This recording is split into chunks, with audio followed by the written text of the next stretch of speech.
Okay, I thought I'd do a little video on how I do my smoker. I cleaned it out from my last time. I use burlap and pine needles, and whatever's not burnt out, I put it back in there because it'll help start it. I take my little bit of burlap and I spread my pine needles in it, and I just roll it up, and this seems to burn real good. I've actually been able to do two workings together, or two inspections off the same burning. I'll just get that lower one going.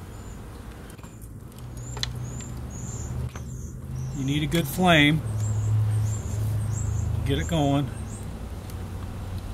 to get your embers in the bottom going good.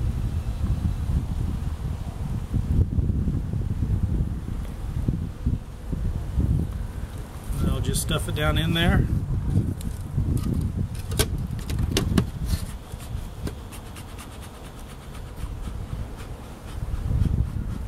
And it seems to go for as long as I need to while I'm doing my inspections. That's how I do my smoker.